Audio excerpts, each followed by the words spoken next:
এক পবিত্র নারীর জন্য অপেক্ষা করো, এক হালাল স্ত্রীর জন্য অপেক্ষা করো। এই পৃথিবীতে এখনো আছে পবিত্র নারী, চরিত্রবান নারী আছে, যে আল্লাহর কাছে চায় আনা ইনদা যন্নি আব্দি বি। হাদিসে কুদসিতে আছে, আল্লাহ বলছে বান্দা আমার ব্যাপারে যেমনটা ধারণা করে আমি আমার বান্দার সাথে তেমন আচরণই করি, আমি তেমন আচরণ করি।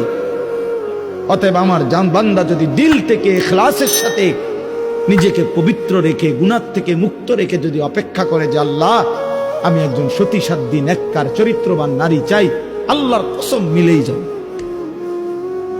মিলেই যাবে, কোনো সন্দেহ নেই, কোনো সন্দেহ নেই। তুমি যদি বলো কই ভালো মানুষ তো দেখি না, না তোমার কাছে ভালো মানুষ প্রতিদিন তোমার কাছে আইয়া ঘুরতে হইব বা জানাইয়া যাইতে হইব যে ভাই চিনচিন নিয়ে আমি যে ভালো মানুষ, আপনার লিস্ট লিখকে রাখেন।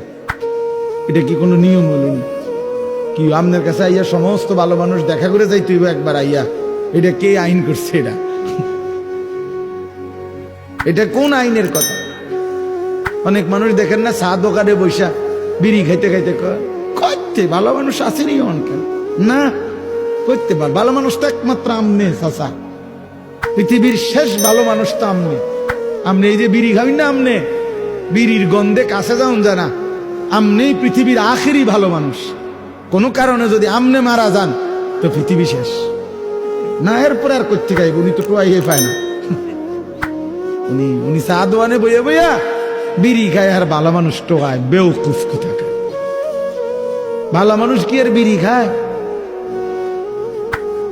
ভালো মানুষ কি আর চা দোয়ানে বেড়ি চায়, টেলিভিশন দেখে? আল্লাহ আমাদেরকে আকল দান করে।